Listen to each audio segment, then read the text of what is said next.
So do you want to look like this in 2022? Well, in this video today, we're breaking down the exact workout routine that Jeff Bezos uses to get absolutely jacked. Actually, that's not what this video is about. Today, it's actually December 29th. I'm here at one of my favorite places in the world, Dead Horse Point State Park in Moab, Utah. And over the last couple of weeks, I think as a lot of us do, we kind of reflect on the year that has happened behind us and kind of look ahead. What do we want to do the next year? So today's video is the 21 things that I learned this year that hopefully you can get some value out of too. So the first one, and I learned this honestly a lot through this YouTube channel, is to give without intention and watch the world open up around you. I think like a lot of us at many points in my life, I've done something for somebody else or done something with some ulterior motive that, hey, I think this could come back and help me in the future. Or I do this and then they owe me one. I can tell you 100%, when you put yourself out there, when you create value for others, when you give with zero intention, the world conspires against you and those things just boomerang back, even if you don't intend them to or have that as your ulterior motive. Another entrepreneur in my life, Robert Workman, that I really respect, had a saying that I absolutely love, which is do good, get good. So next year, do something for somebody else, don't care about the outcome, and just watch good things happen in return. The second is to actually just be in the arena.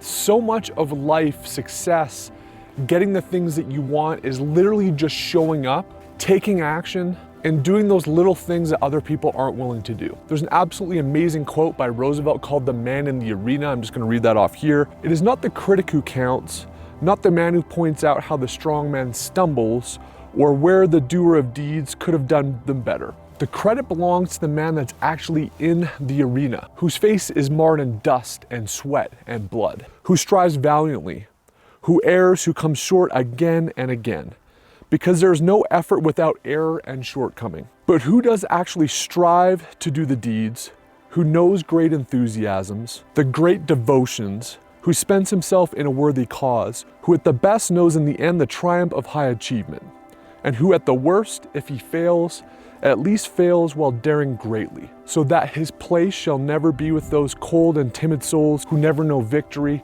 or defeat. Love it. Get in the arena. The third lesson is to not let not knowing stand in the way of pursuing something. No one knows how it's going to turn out. Everybody has imposter syndrome and doesn't think that they've got what it takes. It's to step into that unknowing void and just go for it. A framework I really like here is what's the worst that can happen? Frame a decision or a potential pursuit with understanding what is the literal worst thing that can happen. And oftentimes it's a lot less bad than you think, and you should just go for it. Fourth is great things come when you pursue things that scare you. I can't tell you the amount of moments in my life where I've got that anxious pit in my stomach that I really don't want to do something, but I just kind of do it anyway. And stepping into that fear, into that unknown, into that potential suffering is literally where the magic happens in life, and it's been proven to me time and time again. I love this one, and it comes from one of my literal heroes, Naval Ravikant, and he says to pursue things that look like work to others, but are play to you. And for me, this YouTube channel is a perfect example, right? Not many people want to kind of put their heads down and do a video a week for years with potentially minimal outcome. You got to shoot the videos, you got to edit them. It can be a pain in the ass, but I absolutely love the process. I'm in my zone of genius when I'm doing this. So find those things in life that are difficult, that are challenging, that require suffering and work, but really are fun to you, even in the midst of that challenge. Nietzsche has an amazing quote, and I referenced it in one of my other videos recently, which is with the right why, you can overcome any how. Life's up and down, business is up and down, but if you've got a North Star, a reason that you're pursuing something, a deep reason, oftentimes that can be the guiding light where you can grit your teeth and work through those challenges and adversity that are absolutely gonna happen. And honestly, oftentimes like a pain reason is good, like something that you really dislike in your life, something you really wanna end, something you really wanna unlock. So using those whys to push through those challenges and those hows that you need to do to overcome them is really powerful. The seventh is money matters, but money doesn't matter. And I discovered this a lot this year. I had some really cool economic events. I sold one of my businesses. I had some other things happen that were just awesome monetarily. And I can tell you through that experience that while it's cool and while it feels good, honestly, and a lot of people say this, it really doesn't matter.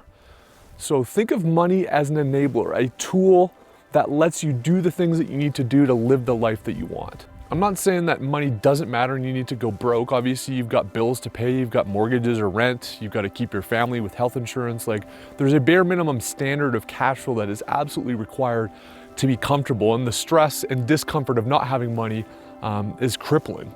But have enough money that enables you to live the life that you want and pursue that as your monetary goal, not some big chunk of money that's gonna unlock the stars, part the seas, and change your life, because it doesn't. The eighth is that happiness is elusive. It's not an outcome or a destination. And for me, pursuing moments where I'm content and feel good, it's really about doing things on a daily basis that make me happy. Fulfilling work, being grateful for the things that I have, and pursuing things that have meaning with people that I like. Next is the best way to meet cool people is to do cool shit. I mean, I absolutely despise traditional networking, like getting to an event and schmoozing. It literally makes my skin crawl and I hate it. But what's really neat is that when you put yourself out there, when you're doing interesting things in life, when you're living a life that's cool, fun for you and in alignment with you, you attract other cool people doing cool shit as well. So do things that matter to you, and you will attract people into your life that are doing similar stuff. And man, it's so much more fun having a tribe of people that you can lock arms with in this journey. 10 is to feed the wolf. No, but seriously, there's two kinds of things that are happening in your head. There's the negative wolf, the one that wants you not to do something, that wants you to do bad habits, to take the easy route.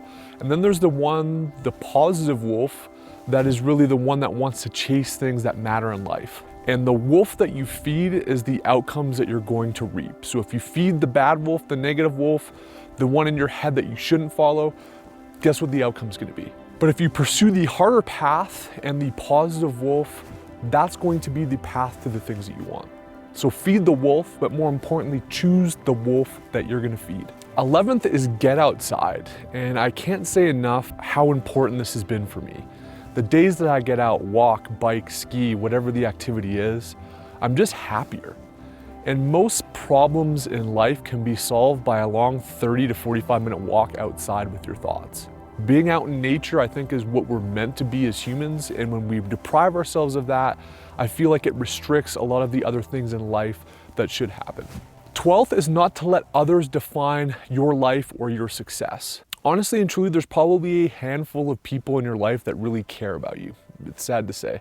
Other people like you, they don't want bad things to happen to you, but they're not invested in your life outcome. So quit giving a shit about what other people think. Quit defining your life by society's expectations or other people's expectations of you, because frankly, they probably don't matter and don't care anyway. Be selfish, do what's right for you, live in alignment with the life that you want, not what other externalities might want for you. 13 is that phones are addictive, unproductive, and unhealthy. I think like the best of us, I've been nipped by the dopamine hits of social media, of your phone, of email, of Facebook, of Instagram, of checking stats, of checking likes, of seeing what other people are doing, of seeing what people are watching my stuff. And it's an incredibly mentally unhealthy loop to be in. So take steps in your life that make it so you don't look at your damn phone so much. Obviously easier said than done, but literally phones are nasty things. And I think that you can live a much more happy and fulfilled life when your phone's in your pocket, not in front of your face all damn day. On a related note, block people that you don't like, especially on social media. Your crazy family member that's throwing up political memes all the time that make you kind of pissed off. People that say and do things that you don't like. Just people that aren't your people. Why do you need to have them in your social network to begin with? Unfollow, block, cut out all the bullshit people that aren't aligned with you and your vision, because that negativity creeps into your own worldview, it distracts your day, and it knocks you off from your own purpose of fulfillment and happiness.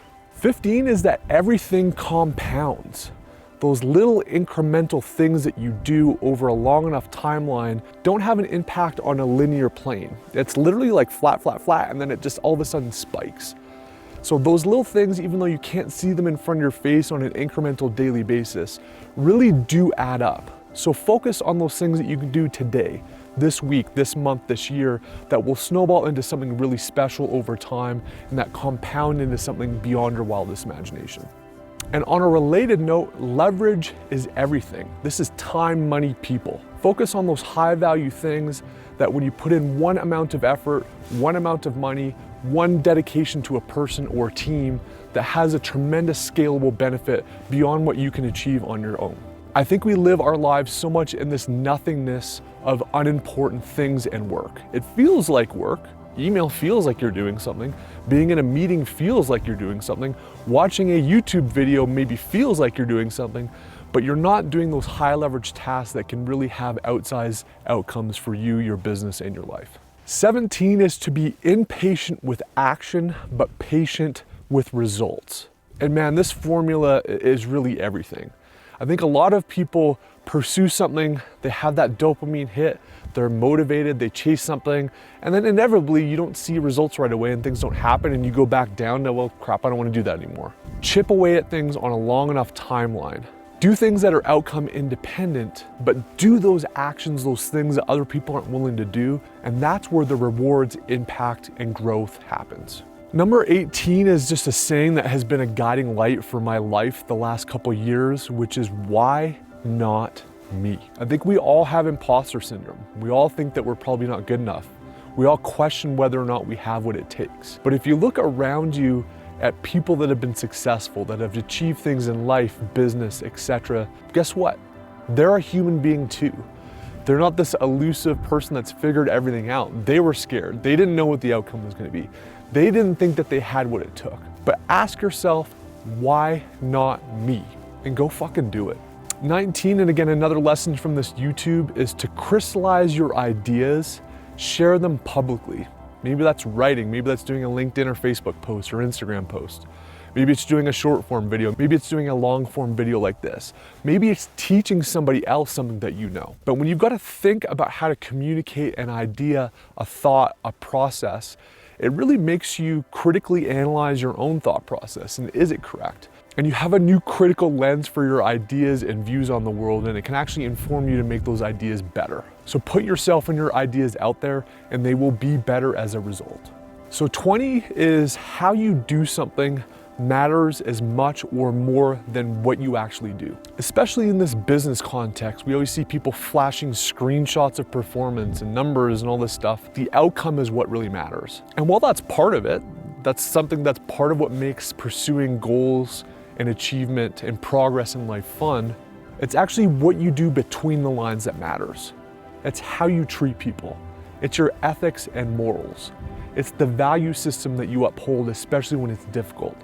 It's the people that you bring along with you to make them better as part of your journey as well. So pursue cool goals, do cool things, achieve extremely huge things in your life and share those things. But remember, it's how you do stuff that matters as much as what those outcomes are. And the number 21 lessons learned of 2021, drum roll, is to be vulnerable. I think that we live in a world and a society now where you feel like you need to front and you always need to be your best. You always need to look the best, have the best business results, have the best relationship. Guess what? None of us do. There's moments in our life when we're there, but there's many more moments that you're not there or you're on the downside of those things. So be vulnerable. It's okay to be fallible. It's okay to make mistakes. It's okay not always to have success in various things in your life. And honestly, when you share those with friends, with people, I do it on a damn YouTube channel sometimes, but being vulnerable matters. People respect it. It's human. And guess what? We all feel and experience those things too. So guys, thanks for coming along with me this year, 2021, my first full year on YouTube. It's been fun for me, rewarding for me. I hope that there's been something here on this channel that has spoken to you, that's made your business better, that's made your life better. If you're here for the first time and haven't subscribed, hit that because we've got some massive stuff planned for 2022. I'm super excited to have you here.